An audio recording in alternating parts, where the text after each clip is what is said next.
A while back, Cybertron Undermine, Recluse, and Backstop were re-released as Toys R Us exclusives in the UK. I guess the molds were overproduced or they didn't sell well initially. Either way, it's not the first time this has happened. Much like the Warriors from 3 Worlds set, I'm covering them all at once, though I'm not going to waste much time with Undermine. I've reviewed the mold as Repugnus, and Undermine is basically that figure in jungle-themed colours. They look good, mind you, and I still like the Spinosaurus design itself. Wish I could say the same for the robot mode. While not nearly as bad as what we're getting into today, it's literally the beast mode straightened out with the head split to form kinda cruddy arms. Pretty simplistic to say the least. Articulation in both modes is okay. His cyber-key gimmick is pretty cool, though looks silly in robot mode, and the multi-jointed tail forms a mace. Though the main figure is virtually identical, this Undermine's cyber-key lacks the code on the back.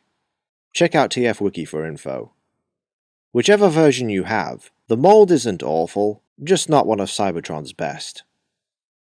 Recluse, much like his fellow jungle planeteers, embodies the same techno-organic aesthetic as evidenced in the molding, which mixes scales and spikes with wires, bolts, and armored plating.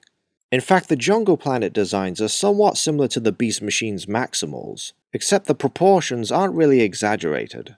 Well, not to this degree. The colour scheme fits his environment, though I'm sure some of this brown was a dark orange on the original release. The clever transformation results in some sideways articulation in the tail and midsection, as if Recluse is turning. Also the mouth opens, and his limbs are pretty posable too. As if the helmet didn't scream battle-hungry enough, the cyber-key gimmick activates spring-out antlers that make me wish I reviewed this at Christmas. Said armor is removable, and it still makes for a decent, albeit less threatening, beast mode. It's nice to have the occasional asymmetrical design that doesn't hurt the toy aesthetically or functionally. True, you have Kibble with the beast head halves sticking out of his shoulders, and the hind legs hanging off the robot's right leg, but it grows on you. And he's actually pretty posable, with roughly 20 joints to work with, though maybe his hips could have a better range of motion. The robot looks every bit as brutish and bloodthirsty as his beast mode, if not more so, from the head sculpt with the horn and jagged teeth, to the spikes running down his torso and legs, and he can wield his beast weapon accessory underslung. It also pegs onto his back for storage. Overall, despite his faults, I consider Recluse the best of the three. Though if you own the original release, the minor deco change, assuming it's changed at all, doesn't really justify a second purchase, unless you're displaying each copy in each mode. Oddly enough, Backstop was the only scout of the three to receive a full-blown repaint, one which homages Transmetal Rhinox with the grey, brown, silver, and blue accents. While I'd say this deco surpasses the originals, I honestly think the Japanese version, Sidus, has the best colours. Not too monochrome, but not nearly as ugly as the first US release. The Rhino itself is not too shabby either. You have the same techno-organic details across the toy. All 4 legs move at the hips and knees, the tail's on a pin, and the head can technically swivel sideways, though it's hindered by the kibble underneath. Plug the cyber key into the back of his head, and his horn pops out. Funny how all 3 gimmicks require them to charge at something.